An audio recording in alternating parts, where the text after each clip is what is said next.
श्री गुरुभ्यो नमः।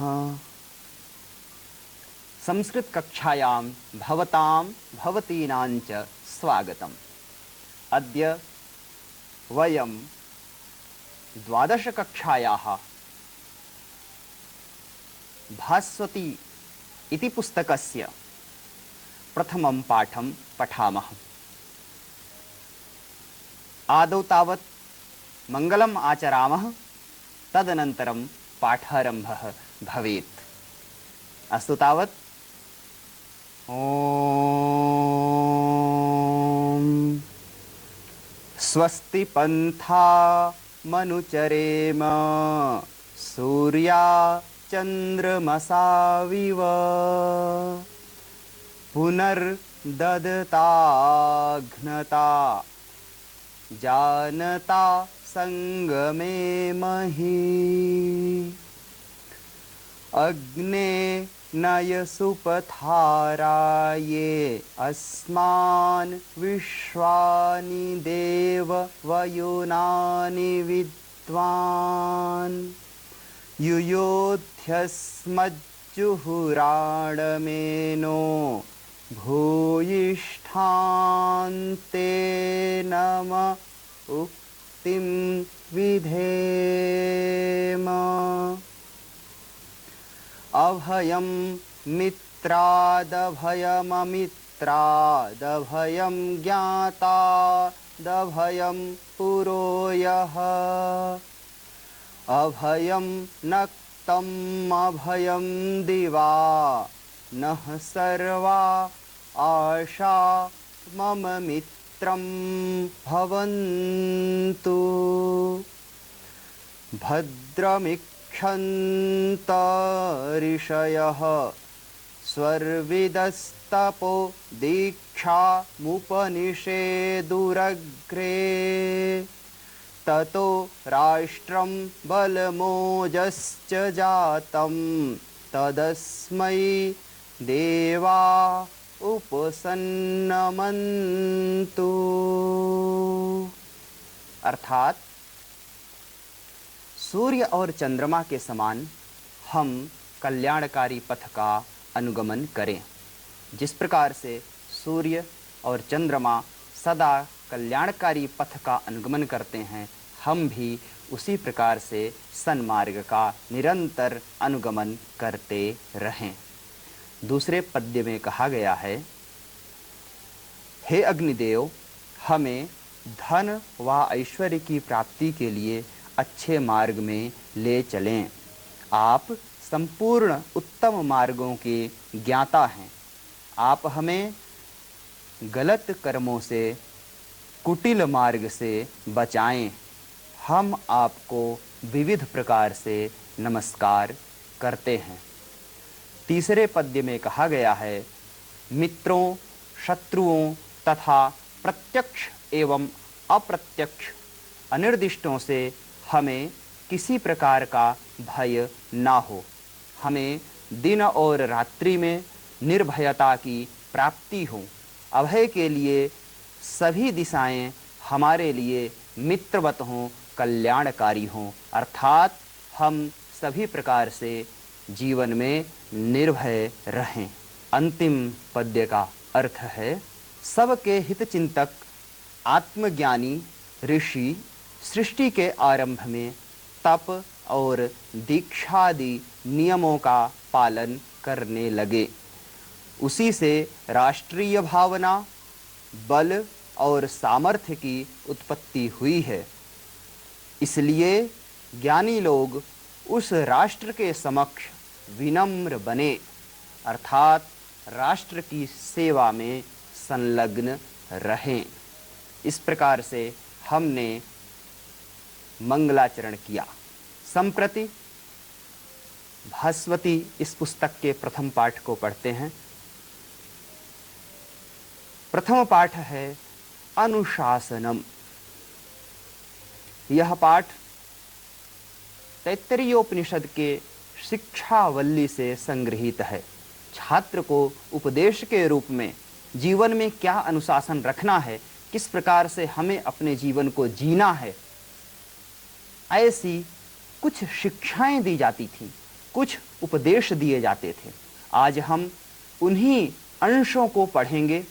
तो सबसे पहले हम देखते हैं, वेदम अनुच्याचार्यो अंतेवासिनम अनुशास्ति सत्यम वद धर्मम चर स्वाध्यायान् मा प्रमदः आचार्याय प्रियं धनमाहृत्य प्रजातन्तुं मा व्यवच्छेत् सीहि सत्यान्न प्रमदितव्यं धर्मान् न प्रमदितव्यं कुशलान् न प्रमदितव्यं भूत्यै न प्रमदितव्यं स्वाध्याय प्रवचनाभ्यां न प्रमदितव्यं देव पितृकार्याभ्यां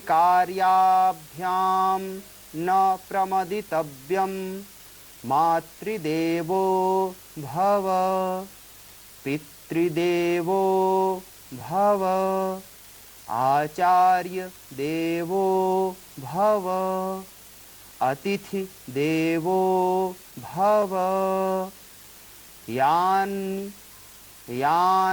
यान्यनवद्यानि कर्माणि तानि सेवितव्यानि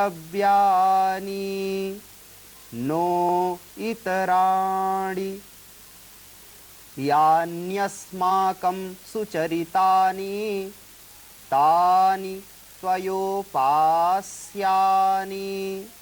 नो इतराणि अथ यदि ते कर्म विचिकित्सा वा वृत्तविचिकित्सा वा स्यात् ये तत्र ब्राह्मणाः सम्मर्षिणः युक्ता आयुक्ताः अलूक्षा धर्मकामाः स्युः यथा ते तत्र वर्तेरन् तथा तत्र वर्तेथाः एष आदेशः एष उपदेशः एषा वेदोपनिषत् एतत् अनुशासनम् एवं उपासितव्यम् एवं चैतत् उपास्यम्।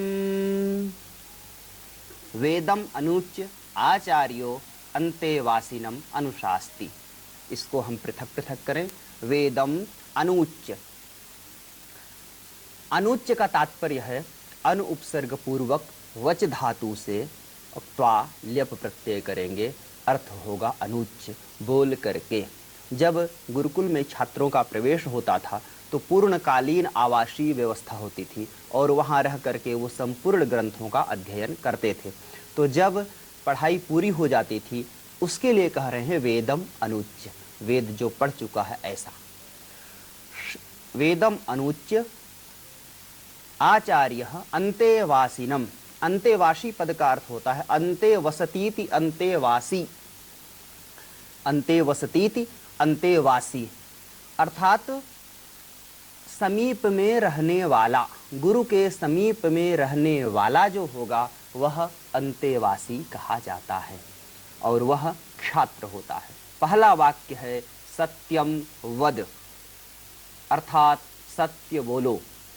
वद यह लोट लकार मध्यम पुरुष एक वचन का प्रयोग है वद धातु का। जीवन में सदा सर्वदा सत्य ही बोलो, स्पीक द ट्रूथ। आगे कहते हैं धर्मम चर, जीवन में धर्म का आचरण करो, धर्म को त्याग कर नहीं। यहाँ पर भी चर धातु यह लोट लकार मध्यम पुरुष एक वचन का ही प्रयोग है। धर्मम चर अर्थात धर्म का आचरण करो, अधर्म का नहीं। अगला पद है स्वाध्यायान मा प्रमदः, स्वाध्याय से प्रमाद ना करो। स्वाध्याय से प्रमाद नहीं करना। गुरुकुल के कार्यकाल में जब आवास विद्यालय में रहे उस समय तो हमने पढ़ाई की, लेकिन विद्यालय से जाने के बाद भी यह अध्ययन जारी रहना चाहिए। आगे कहते हैं आचार्याय प्रियम धनमाहृत्य प्रजातंतुम मां व्यवच्छेत्सीह। आचार्याय प्रियम कुर्यात् धनम आहृत्य। जो गुरुकुल थे वह गुरुकुल स्ववित्त पोषित हुआ करते थे और उन गुरुकुलों की व्यवस्था जो वहाँ से पढ़कर छात्र निकलते थे, क्योंकि निःशुल्क गुरुकुल थे तो वहाँ की व्यवस्था भी पढ़े लिखे हुए छात्रों के द्वारा चलाई जाती थी। इसलिए यहाँ पे कहते हैं आचार्याय प्रियम धनम आहृत्य। गुरुकुल की सेवा के लिए धन भी देना है और आचार्याय प्रियम कुर्यात्, आचार्य का प्रिय संकल्प मन में रखना है, आचार्य का प्रिय करने का प्रयास करना है। प्रजातंतुम मां व्यवच्छेत्सीह। गुरुकुल से पढ़ करके जाने के बाद ऐसा नहीं है कि हम आजीवन ब्रह्मचारी ही रहें। गृहस्थ आश्रम में प्रवेश करना है। गृहस्थ आश्रम में प्रवेश करके प्रजातंतु, जो सृष्टि का यह क्रम है, प्रजा का जो तंतु है, एक धागा है, वंश की जो परंपरा है, उसे तोड़ना नहीं है, उस वंश परंपरा को भी आगे बढ़ाना है। प्रजातंतुम मां व्यवच्छेत्सीह। व्यवच्छेत्सीह का तात्पर्य है तोड़ना नहीं है, उसका विच्छेद नहीं करना है। सत्यान न प्रमदितव्यम। सत्य से प्रमाद नहीं करना है। प्रमदितव्यम प्र उपसर्ग पूर्वक मद धातु से तब्यत प्रत्यय करेंगे तो रूप बनेगा प्रमदितव्यम, अर्थात सत्य से प्रमाद नहीं करना चाहिए। धर्मान न प्रमदितव्यम। इसी प्रकार धर्म से भी प्रमाद नहीं करना चाहिए। कुशलान न प्रमदितव्यम, अर्थात कुशलता से प्रमाद नहीं करना चाहिए, आलस्य नहीं करना चाहिए। कुशलता पद का अर्थ है निपुणता, अर्थात हमें निरंतर किसी न किसी विशेष गुण से युक्त होने का प्रयास करते रहना चाहिए। निरंतर नई कल्पनाओं में संलग्न रहना चाहिए। इसी तरह भूत्यै न प्रमदितव्यम। हमें भूति से प्रमाद नहीं करना चाहिए। भूत्यै अर्थात भूति का अर्थ होता है ऐश्वर्य। हमें ऐश्वर्य युक्त होना चाहिए।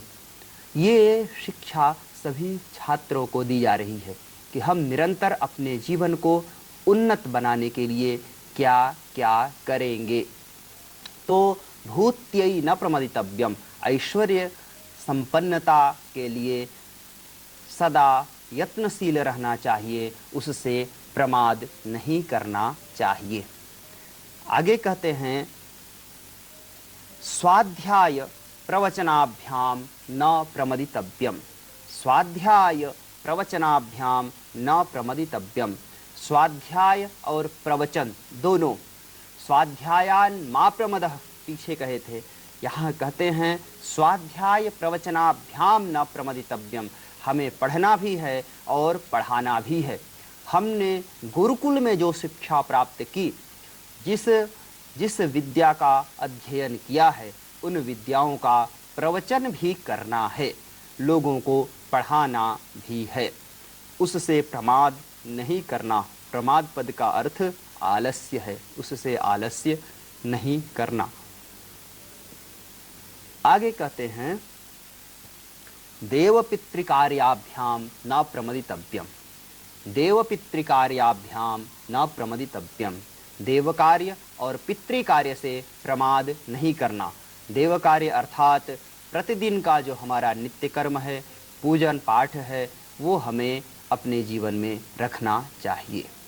साथ ही साथ तर्पण आदि जो पितृकार्य हैं उन पितृकार्यों को भी संपन्न करते रहना चाहिए, उसमें किसी प्रकार का आलस्य नहीं करना।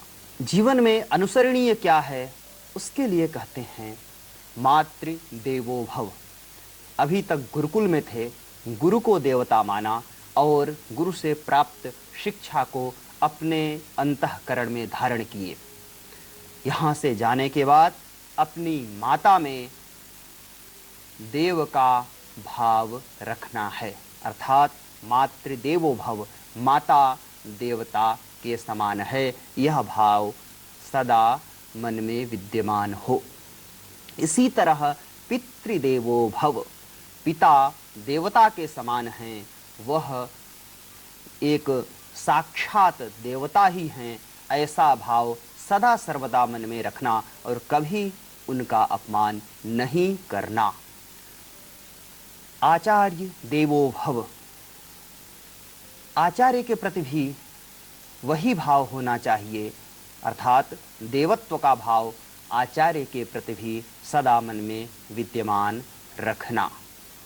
साथ ही साथ अतिथि देवो भव, जो आगंतुक हैं, अतिथि पद का अर्थ होता है जिसके आगमन की तिथि ज्ञात नहीं है, ऐसा आगंतुक वो भी देवता के समान होता है, उसका भी हमें आदर करना चाहिए, उसे हम देवत्व के भाव से देखें। आगे कहते हैं यानि अनवद्यानि कर्माणि तानि त्वया उपास्यानि। गुरुकुल में रह करके 5 वर्ष 10 वर्ष का जीवन व्यतीत किया, जो प्राचीन समय के गुरुकुल की व्यवस्था थी, घर से जाकर के नहीं, प्रारंभिक शिक्षा घर में होती थी और उच्च शिक्षा या माध्यमिक शिक्षा गुरुकुलों में हुआ करती थी।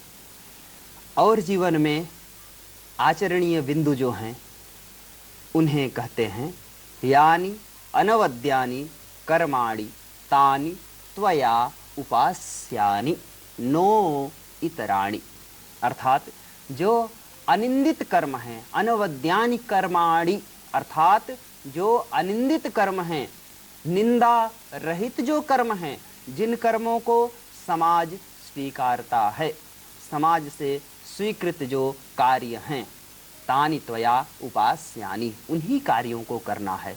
नो इतराणि, उससे इतर, उससे भिन्न अन्य कार्यों को नहीं करना है। तात्पर्य यह है कि प्राचीन काल में संपूर्ण जो छात्रों में ज्ञान का आधान होता था, गुरुकुल जाने के पहले विद्यार्थी कोरे कागज के समान होता था। गुरुकुल में जो शिक्षा दी जाती थी, छात्र वैसा ही बनता था। वर्तमान में शिक्षा व्यवस्था घर से संचालित हो रही है, घर से लोग पढ़ने जाते हैं और भी बहुत सारे संसाधन हो गए हैं जिससे ज्ञान प्राप्त करते हैं। पहले ऐसा नहीं था। पहले संपूर्ण शिक्षा का जो स्रोत था वह गुरुकुल होता था। गुरुकुल में जो पढ़ाई होती थी वैसा ही छात्र निर्मित होता था, वैसा ही उसका मनोभाव और मस्तिष्क बनता था। इसके लिए ही कह रहे हैं कि समाज में जाना है तो समाज में जो निंदित कर्म हैं वो नहीं करना, अनिंदित कर्म जो हैं वही सारे कार्य करना है। आगे कहते हैं यानि अस्माकं सुचरितानि, यानि अस्माकं सुचरितानि तानि त्वया उपास्यानि नो इतराणि, जो हमारे सुचरित हैं। गुरुकुल में रहने के समय, जितने समय तक वह गुरुकुल में रहा, बहुत सारे क्रियाकलाप ऐसे भी होंगे जो अच्छे ना रहे हों। जैसे यदि कहीं दंडाविधान हुआ हो या कोई ऐसी बात हुई हो जो छात्र के मन को अच्छी ना लगी हो। आचार्य यह कह रहे हैं कि जब आप यहाँ से जाएंगे तो हमारे जो सुचरित हैं, हमारे जो गुण हैं, उनको आप अपने जीवन में सर्वदा रखना। और जो आपको लगा कि यह उचित नहीं था, उन सुचरितों से इतर जो कर्म हैं उनको अपने जीवन में नहीं रखना, उनको अपने जीवन में नहीं लाना। इसी बात को कहते हैं यानी अस्माकम सुचरितानि, जो हमारे सुचरित हैं, सुवृत्त हैं, तानि त्वया उपास्यानि, उनका तुम्हें उनकी उपासना करनी है, उनको तुम्हें अपने जीवन में धारण करना है, अन्य को नहीं करना। आगे कहते हैं कर्म के विषय में कदाचित क्या करना है क्या नहीं करना है, इस तरह का अगर किंग कर्तव्य विमूढ़ता की स्थिति आ जाए, उसके लिए कहते हैं अथ यदि ते कर्म विचिकित्सा वा वृत्त विचिकित्सा वा स्यात्, ये तत्र ब्राह्मणाः सम्मर्षिणः युक्ता अयुक्ताः अलूक्षा धर्मकामाः स्युः, यथा ते तत्र वर्तेरन् तथा तत्र वर्तेथाः। अर्थात कर्मणि विचिकित्सा कर्म विचिकित्सा अथवा कर्मणः विचिकित्सा कर्म विचिकित्सा। कर्म संबंधी विचिकित्सा का तात्पर्य है संदेह। जहां पर कर्तव्य और अकर्तव्य का ज्ञान न हो सके, पथ का बोध न हो पा रहा हो, वहां पर क्या करना है उसके लिए बताते हैं। वृत्त विचिकित्सा, वृत्तस्य विचिकित्सा अर्थात चरित्र संबंधी अगर संदेह होता है, ऐसी किंग कर्तव्य विमूढ़ता की स्थिति में जहां हम निर्णय कर पाने में असमर्थ हों, ऐसी अवस्था में क्या करना है, तो उसके लिए कहा ये तत्र ब्राह्मणाः सम्मर्षिणः युक्ताः अयुक्ताः अलूक्षा धर्मकामाः स्युः, यथा ते तत्र वर्तेरन् तथा तत्र वर्तेथाः। अर्थात आपके क्षेत्र में जो सम्मर्षिणः ब्राह्मणाः, ज्ञानवान, धैर्यवान और क्षमा युक्त सद असद विचार वाले जो ब्राह्मण हैं, उनसे आप परामर्श कर सकते हैं। और किससे परामर्श करना है, तो कहते हैं युक्ताः आयुक्ताः अलूक्षाः, जो युक्त हैं अर्थात विवेकशील हैं, ज्ञान से युक्त हैं, मेधा संपन्न हैं, उनसे परामर्श करना। अलूक्षाः अर्थात अरूक्षाः, जो सरल और सहृदय हैं, रुक्ष नहीं हैं। रुक्ष का अर्थ होता है कठोर, और अरूक्षाः काठिन्यता से रहित जो हैं, उनसे हम परामर्श कर सकते हैं। आगे कहते हैं यथा ते तत्र वर्तेरन् तथा तत्र वर्तेथाः। अगर परामर्श देने के लिए वहाँ उपलब्ध नहीं है तो क्या करेंगे, तो हम इतिहास देखेंगे। उसमें यथा ते तत्र वर्तेरन्, महापुरुषों ने जैसा आचरण किया है, जैसा व्यवहार किया है। वर्तेरन् का तात्पर्य है वृतु धातु से विधिलिंग बहुवचन प्रथम पुरुष में वर्तेरन्, और मध्यम पुरुष एक वचन में इसी धातु का रूप होगा, इसी लकार में वर्तेथाः। अर्थात जैसा महापुरुषों ने आचरण किया है, जैसा असंदिग्ध लोगों ने, आप्त पुरुषों ने आचरण किया है, हमें वैसा आचरण करना चाहिए, वैसा व्यवहार करना चाहिए। आगे कहते हैं एष आदेशः, यही आदेश है, यही हमारी आज्ञा है।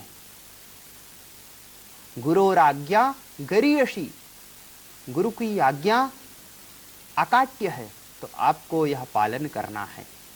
एष उपदेशः, यही उपदेश भी है जीवन में आचरण करने के लिए। एषा वेदोपनिषद यही वेद का ज्ञान अथवा वेद के ज्ञान का सार है। अगर ये सारे कार्य करते हैं तो वेद पढ़ना सार्थक है। हम जो पढ़े हैं, जिस विद्या का अध्ययन किए हैं, वो विद्या सार्थक है।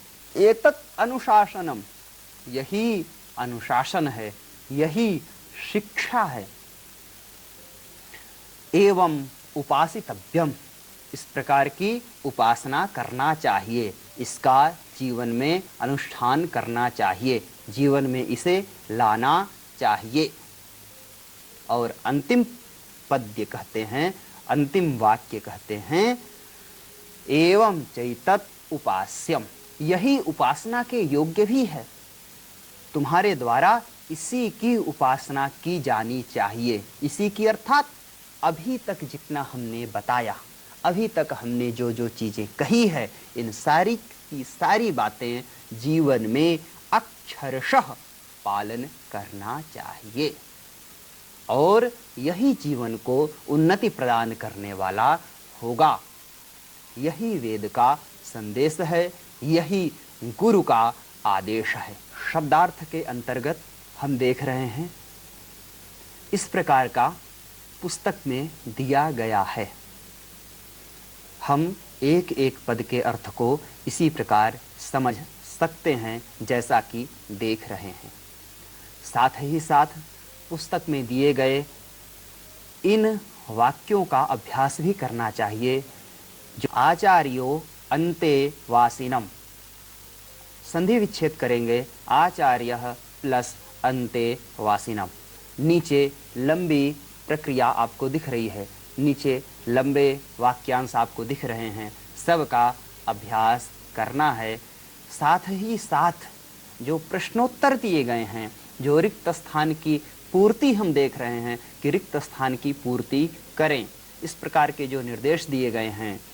इसी तरह पूर्ण वाक्येन उत्तरत, ये भी प्रश्न हम देख रहे हैं। इन सब का जैसा अभी हमने पढ़ा उसके अनुसार ही उत्तर लिखना है। साथ ही साथ हमें इससे प्राप्त शिक्षा का भी उल्लेख करना है। जैसा कि हम देख रहे हैं, अधोनिर्दिष्ट पदानां समानार्थक पदानि कोष्ठकात् चित्वा लिखत। हमें कोष्ठक से पदों को लेकर के लिखने का अभ्यास भी करना है। साथ ही साथ विपरीतार्थक पदों को भी देखना है, जो कि हम पढ़ रहे हैं। सत्यम अलूक्षाः धर्मम अश्रद्धया श्रद्धया अनवद्यानि अवद्यानि अधर्मम लूक्षा और असत्यम। तो हमें इस प्रकार के अभ्यासों को करना है। ये सारे के सारे अभ्यास विषयगत तथ्य के ज्ञान को, विषयगत जो शिक्षा है उसे हमें समझने में मदद करेंगे। और जब हम प्रश्नों का उत्तर लिखते हैं, प्रश्नों का अभ्यास करते हैं, तो यह ज्ञान स्थिर होता है। पढ़ाया गया विषय मस्तिष्क में दीर्घकालीन बन जाता है, दीर्घकाल तक स्थिर हो जाता है। इसलिए हमें इन सब को पढ़ना है। साथ ही साथ योग्यता विस्तार के क्रम में जो इससे संबंधित अन्य चीज़ें लिखी हैं, उन्हें पढ़कर हम अपने ज्ञान को और अधिक बढ़ा सकते हैं।